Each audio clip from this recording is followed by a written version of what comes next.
Europe पर गुस्सा होते हैं तो जेलेंस्की पर आग बरसाते हैं, और जब यूक्रेन जलता है तो पूरे यूरोप, नेटो और व्हाइट हाउस तक कोहराम मचने लगता है।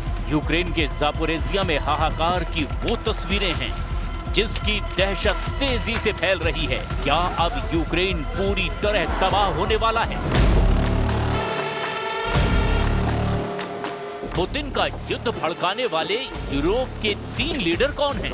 बहुत गौर से देखिए, क्योंकि अब यूरोप पर ही टिका हुआ है पूरा यूक्रेन युद्ध। या आप कह सकते हैं कि नेटो माइनस अमेरिका वाले यूरोप को ही अब यूक्रेन में लड़ाई को आगे बढ़ाने का एहसास हो चुका है।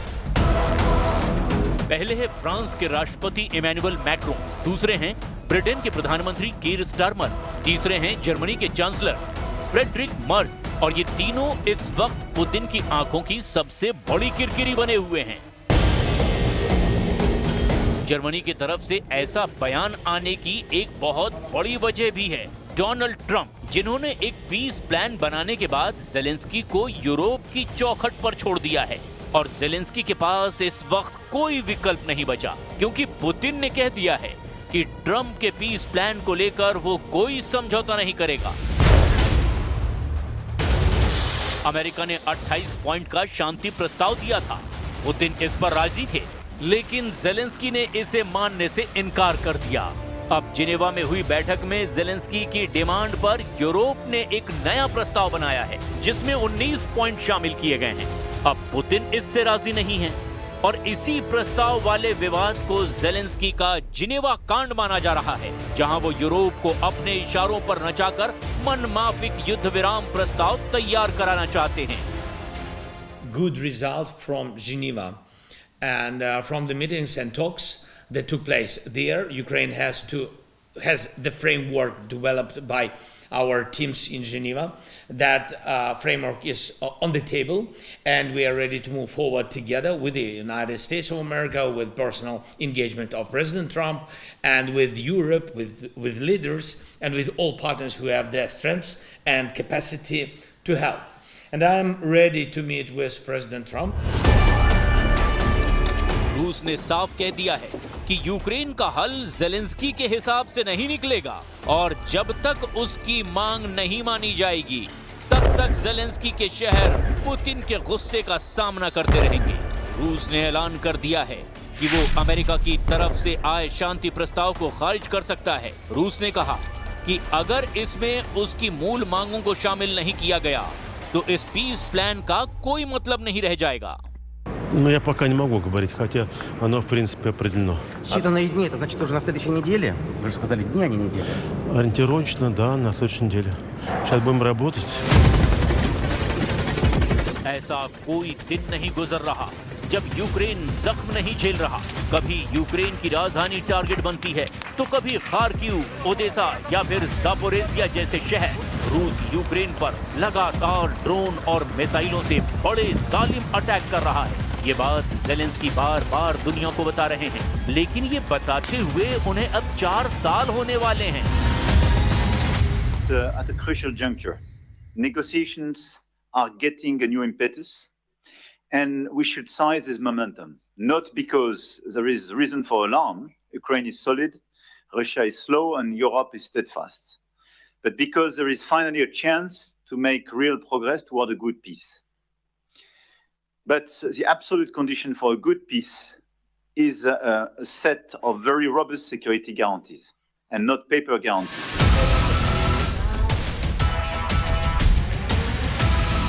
इसमें कोई शक नहीं कि फ्रांस बड़ी बड़ी बातें जरूर कर रहा है, लेकिन यूक्रेन के युद्ध में उसे भी अपना नफा नुकसान साफ नजर आ रहा है। हाल में ही जेलेंस्की ने फ्रांस का दौरा किया था, तब पुतिन को डराने के लिए एक बड़ी डील की गई। जेलेंस्की के दौरे पर राफाल फाइटर जेट उड़ाया गया। ये फ्रांस का वो फाइटर जेट राफाल है जिस पर इमैनुअल मैक्रों को बहुत उम्मीद है, और वो इसीलिए क्योंकि जिस वॉर जोन में रूस की वायुसेना एक छत्र राज बनाए हुए है, वहां राफाल को उतारने का फैसला कर लिया गया है। यूक्रेन अब फ्रांस से 10-20 नहीं बल्कि 100 राफाल जेट लेने वाला है। 100 राफाल जेट के लिए यूक्रेन और फ्रांस में समझौता हो गया है। ये जेलेंस्की का ऐसा दावा है जिसने पुतिन का गुस्सा कई गुना बढ़ा दिया है।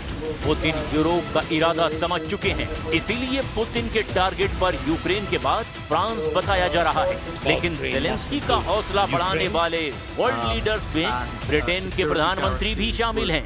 जिनेवा मीटिंग में कीर स्टारमर ने साफ साफ कहा कि यूक्रेन की मदद करने के अलावा यूरोप के पास अब कोई रास्ता नहीं है, क्योंकि यूक्रेन बचेगा तभी पूरा यूरोप पुतिन के गुस्से से सुरक्षित रहेगा।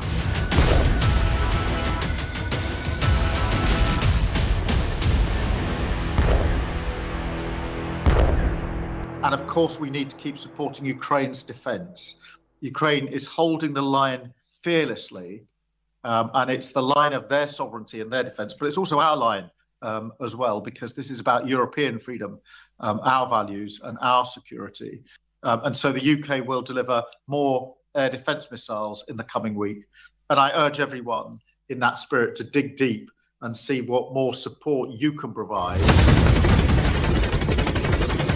ट्रंप और यूरोप की मदद के बिना यूक्रेन बिल्कुल नहीं टिकेगा और रूस पूरा यूक्रेन भी हड़प सकता है। ये जेलेंस्की को भी बहुत अच्छी तरह से पता है और इस वक्त यूक्रेन के हालात कितने खराब हैं, इसे आप एक मोर्चे के हालात को देखकर ही समझ सकते हैं, क्योंकि पुतिन की मिसाइल और ड्रोन पावर अब यूक्रेन की सेना को पूरी तरह से मार रही है।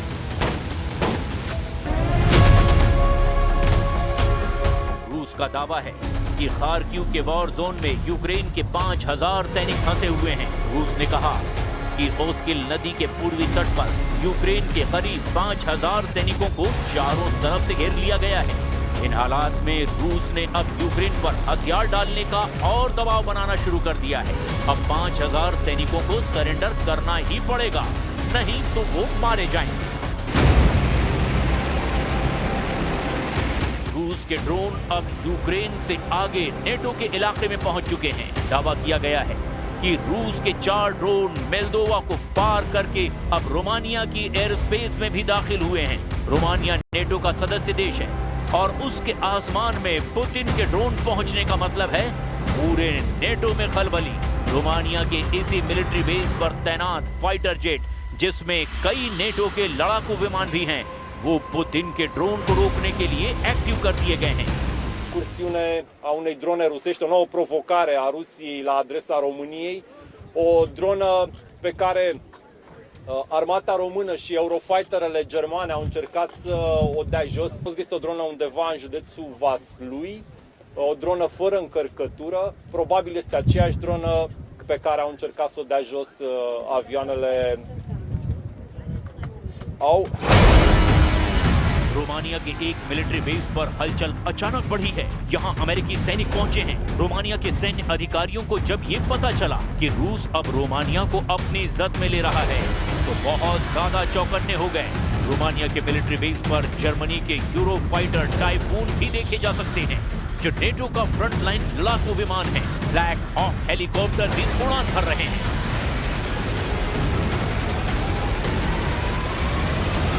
Started the development of capability to do exactly what we know we need to do as an alliance, the U.S. being one of those 32 members, to make sure that these drones do not violate your airspace. We have tested it, and it is in the final stages of being employed. Romanian soldiers and other alliance soldiers have been trained on this capability. NATO की यही ताकत Zelensky का जोश वाला metre भी high रखती है। Putin के हमलों के जवाब में यूक्रेन भी अटैक कर रहा है। काला सागर में रूस के एक बंदरगाह पर जेलेंस्की ने ड्रोन से अटैक किया है, जिसमें रूसी सेना के जहाजों को टारगेट किया गया। रिपोर्ट मिली है कि ऐसे ही एक हमले में रूसी सेना के लैंडिंग शिप को नुकसान पहुंचा है। यूक्रेन ने बंदरगाह के पास तैनात S-400 सिस्टम को भी टारगेट किया है। जेलेंस्की के पास लड़ने और पुतिन को जवाब देने के अलावा अब कोई रास्ता भी नहीं बचा है। Must also not lose sight of reality. Russia's war against us is not in the past. It's happening every single day. Every day Russia takes Ukrainian lives. Ukraine 4 साल से जिस युद्ध में खुद को बचाने की कोशिश कर रहा है, उसमें हर उम्मीद के साथ एक बड़े झटके की खबर भी जरूर मिलती है। फिलहाल यूक्रेन ने ट्रम्प के 28 पॉइंट वाले पीस प्लान में बड़ा फेरबदल किया है। ज़ेलेंस्की किसी भी सूरत में पीछे हटने को तैयार नहीं, लेकिन अब नेटो ने ज़ेलेंस्की के साथ मिलकर जो 19 पॉइंट का एजेंडा तैयार किया है, वही पुतिन के सबसे ताजा गुस्से की वजह बन रहा है।